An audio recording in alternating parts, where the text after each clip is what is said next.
पोल खुल गई क्या पाकिस्तान सरकार की कि आप उन्हें भी पीटने लग गए? ये जब भी झूठ बोलने लगते हैं इनका ऑडियो चला जाता है। ऊपर वाला देख रहा है सर कि झूठ ही बोलने वाले हैं। देखिए फिर आप फ्रीज हो गए। अब ऑडियो आपने खुद ही म्यूट कर लिया। क्यों होता है इरशाद जी आपके साथ ऐसा? अब आप म्यूट पे हैं, अब आप बोले जा रहे हैं, आपकी तस्वीर हमें दिख रही है, आपकी आवाज नहीं आ रही क्योंकि खुद ही म्यूट करके बैठे हैं आप। मुझे अगर 1 सेकंड के लिए मुझे सुनेंगी? हाँ दिया सर, दिया, बोलिए बोलिए। मुझे भी अच्छा लगेगा कि आपने कर्नल साहब की तकरीर सुनाई, बहुत बड़ी। देखिए बात पहले तो ये है कि कश्मीर आजाद कश्मीर और कश्मीरियों का, हिंदुस्तान अपने हिंदुस्तान को अरे भाई आजाद कहाँ है? पाकिस्तान से मिलने की आजाद कहाँ है? पीओके हमारा है, ये समझ लो इरशाद, पीओके हमारा है, वो सिटीजन हमारे हैं। आप जिन पे जुल्म कर रहे हैं वो हिंदुस्तानी है, वो हिंदुस्तानी है। अभी आप बोलने तो दे। जरूरत करें दूसरे को, जरूरत करें दूसरे को सुनने की,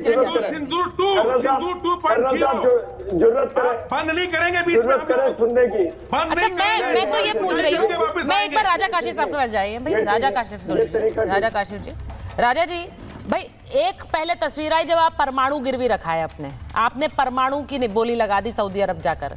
उसके बाद अब ये तस्वीर आई है जब आप पीओके की बोली लगाकर आए हैं ट्रंप के पास, डोनाल्ड ट्रंप के पास, वहां पे खनिज बेच कर आए। तो सर ये दुनिया देख रही है ना क्या कर रहे हैं आप? जी बहुत शुक्रिया, और बड़ा अच्छा लग रहा है आपके प्रोग्राम में।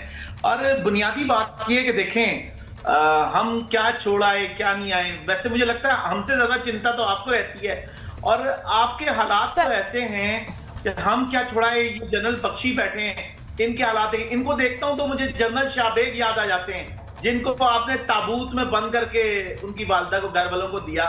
करप्शन के केस में आपके जनरल पकड़े जाते हैं। जनरल बख्शी तो इसको ज्यादा जानते हैं कि जनरल शाहबेग पे असल केस ही आपने बना दिया था करप्शन का, बाद में वो। और मुझे बताएं, आपकी सारी मुक्ति चलाने वाला वो गुरीला, वो जनरल शाहबेग। तो इंडिया तो बेसिकली एक टेररिस्ट मुल्क है, एक टेररिस्ट आर्मी है इंडियन। अच्छा। तो आप पहले आर्मी को तो आप अपनी ये कोई स्क्रिप्ट देती है ऐसा है आपको पढ़ने के लिए? राजा जी ये स्क्रिप्ट आती है आपके पास कि ये स्क्रिप्ट है, इसको जाकर उगलना जब बैठोगे। देखिए इससे ज्यादा अच्छा हो अगर आप ग्राउंड पे, आप गए कभी पीओके? आप पीओके गए हैं राजा साहब? पीओके कितनी बार गए आप? मैं समझ नहीं हूँ। आप पीओके, मुझे एक बात बताएं, आप पीओके कितनी बार गए राजा साहब? कश्मीर की राजा साहब बताइए ना, पीओके कितनी बार गए? या जा नहीं रहे कि वहां पर जैसे वर्दी में सेना की पिटाई हो रही है वैसे कहीं और की ना हो जाए आपकी, इसलिए नहीं जा रहे क्या? मुझे पूछिए, मैं आपसे पूछ रही हूँ। पीओके गए हैं? पीओके गए हैं आप? अरे मुझे ये हकीकत है पाकिस्तान में कि लोग बैठकर पीओके पर भाषण देते हैं, जनरल बख्शी, लेकिन दुबे जी, लेकिन इन्हें पता ही नहीं है कि पीओके में हो क्या रहा है। ये सिर्फ भाषण दे रहे हैं पीओके पर। मैं तो पूछ रही हूँ पीओके कितनी बार गए? कम से कम आरजू जी मानती तो है, मैं 5-6 साल पहले जाने की कोशिश की, मुझे वहां पे रिपोर्ट नहीं करने दिया गया। देखिए राजा साहब, बड़ी आप थोड़ी सिमिलरिटी ड्रा कर रहे हैं। आपने मजहब के नाम पे ईस्ट पाकिस्तान लिया था 1947 में, उसको आप 24 साल से ज्यादा इसलिए नहीं रख पाए कि आपने अपने ही एक दूसरे पार्ट के साथ, दूसरी पॉपुलेशन के साथ वो वाजिब सुलूक नहीं किया जो किसी एक फेडरल गवर्नमेंट को करना चाहिए। And this is the reason you could not keep East Pakistan for more than 24 years. History है ये, वो बहुत बड़ी आपकी एक स्ट्रेंथ थी। दर्द आपको असली वो है। अब दूसरा बताऊं मैं, पीओके ये पार्ट 1947 के जाड़े में आपने चुराया था, ये आपका था ही नहीं। इसको आप एक्सेप्ट करिए, बड़े अदब के साथ एक्सेप्ट करिए। चुराए हुए हिस्से को आपके खिलाफ तो इंडियन पेनल कोड 379 में मुकदमा दर्ज होना चाहिए। बड़ी छोटी धारा है, हम लोग जब कतरों को धारा वो यूज करते हैं, लेकिन मुल्क के तौर पे आपको ये बात बहुत अच्छी नहीं लगेगी। आप पीओके रख नहीं पाएंगे। India has a larger strategy and plan for PoK, and वो लंबा माइलस्टोन नहीं है। पीओके में तो आप खुद आग लगा रहे हैं। ये सिविल वार है। सारे टेरर ऑर्गेनाइजेशन का हेडक्वार्टर आपने पीओके में खोला है। यूनाइटेड इत्तेहाद काउंसिल का हेडक्वार्टर आपने पीओके में खोला हुआ है। सारे लॉन्चिंग पैड आपके पीओके में है। सारे ट्रेनिंग सेंटर लग रहा है। मीरपुर से मुजफ्फराबाद तक करते क्या हैं आप? यही काम करते हैं। और इनको तो ये आपको भी डर क्या लग रहा सफाई है देने का मतलब? पीओके में जनरल बख्शी, मैं एक बार जनरल बख्शी कहते हैं, जनरल बख्शी पीओके से तो अब ये वहां के जो टेररिस्ट कैंप्स, क्योंकि इन्होंने सोचा वो जगह वही है, बस पीओ वहां टेररिस्ट बसाते रहो, लोगों का क्या करना है हमने, टेररिस्ट बिठाओ। अब उन्हें वहां से शिफ्ट भी करने में लगे क्योंकि इन्हें लग रहा है अब तो भारत की रीच में है, भारत की रीच में है। और आज जनरल साहब ने ये बात बता दी है सर कि अगली बार संयम नहीं बरतेंगे। जनरल बख्शी बिल्कुल सही। देख लीजिए, पिछली बार ये बच गए थे, बाल बाल बचे, लेकिन आज जनरल द्विवेदी ने इनको बता दिया है, हमारे आर्मी चीफ ने साफ क्लियर कर दिया है, एक बार और ट्राई करके देखो, तुमको ये रियायत नहीं मिलेगी जो पिछली बार मिल गई थी। इस बार we will go for keeps, ठीक है।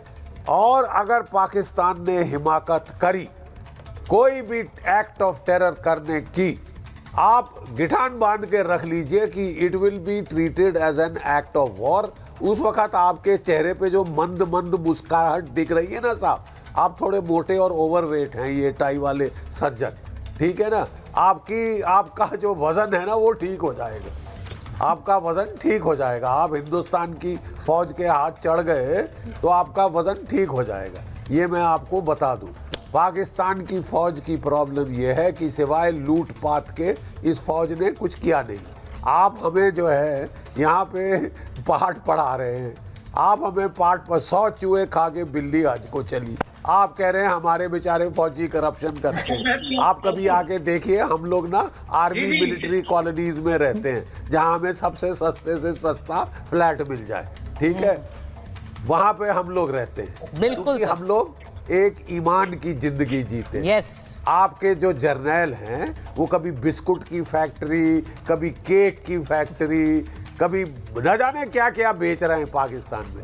अब तो आपके मुल्ला Asim Munir, trader in chief of Pakistan, वो बक्सा सूटकेस लेके साहब, डोनाल्ड ट्रंप कहते हैं ट्रेडर प्रेसिडेंट है, मैं इसका दिल जीत लूंगा ट्रेडर बन के। अरे यार, फौजी हो तो फौजी बनो ना यार, फौजी हो तो फौजी बनो। सुनो, हमारे चीफ ने क्या कहा है, ललकारा है तुमको कि ये ट्रेडिंग शेडिंग बाद में करियो, पहले अपना काम कर ले, तेरा काम है लड़ना लड़ाना, ठीक है। वो छोड़ के 3 महीने में 3 बार ये शख्स क्या कर रहा है सिविल सूट में। आई थॉट आपने इसको फील्ड मार्शल बनाया था। नहीं, बट सर बिल्कुल आप सही कह रहे हैं, आपने जो बात बोली है, you take pride in your uniform general साहब। हमारे थे फील्ड मार्शल सैम मैकइंटॉश, 90 साल की उम्र पे बड़ी शान से अपनी यस बिल्कुल मेडलों से भरी जगमगाती वर्दी शान से डालता था वो शख्स। ये अपना सूट डाल के ट्रेडर बना हुआ है, ट्रेडर। अब आपकी जो मजलिस है उसमें इसकी जो है लताड़े, इसको लोग लताड़ रहे हैं। साहब ये कर क्या रहा है? नहीं, पर आरजू जी मुझे एक चीज मैं एक बार जरूर ये पूछना चाहती हूँ, आरजू जी, पाकिस्तान में थोड़ी कस इस वक्त चल क्या रहा है? ये जो पीओके में जिस तरह का एक विद्रोह है, वहां के एक्सपर्ट्स भी कह रहे हैं कि इस तरह का गुस्सा तो हमने दशकों में नहीं देखा है। ये जो वहां पर इस वक्त हो रहा है, सेना की गाड़ियां उड़ा दी जा रही हैं, लोगों को आने नहीं दिया जा रहा है, टैंकर के टैंकर पानी में गिरा दिए जा रहे हैं, मुझे बताइए पाकिस्तान को इस वक्त डर लग रहा है पीओके में जो स्थिति है उससे? देखिए, डर तो इनको लगना चाहिए, डर इनको यहाँ भी लगना चाहिए और डर इनको बलूचिस्तान और केपीके में भी लगना चाहिए। अगर उनके राइट्स उन्हें नहीं दिए जाएंगे, उनको डराया धमकाया जाएगा, उनके यहाँ से हर चीज ले जाकर आप पंजाब में दे देंगे या चाइना को दे देंगे या किसी और को, तो जाहिर रिएक्शन तो आएगा। पहले से सोशल मीडिया पे इतना ज्यादा पता नहीं लगता था, अब सोशल मीडिया पे सब कुछ आने लगा है, इस वजह से आप लोगों तक भी न्यूज चली जाती है। और इस बार लोगों का गुस्सा अलग ही लेवल पर है, मुझे नहीं लगता कि इतनी आसानी होगी गवर्नमेंट को इन्हें कंट्रोल करने में। बिल्कुल, मैं बस ये कहना चाह रही हूँ आरजू जी कि जो तस्वीर इस वक्त पीओके से आ रही है वो पाकिस्तान को डराने वाली है, क्योंकि जो एक बार अपना एक हिस्सा खो चुका है उसे ये बात समझ में आनी चाहिए कि लोगों का विद्रोह ऐसा होगा कि वो भूगोल से मिटाने वाली बात जो हमारे जनरल कह रहे हैं ना, वो कहीं सच में ना हो जाए। इसके लिए डरना शुरू कर दीजिए, या फिर मुझे कहना चाहिए डर भी रहे हैं।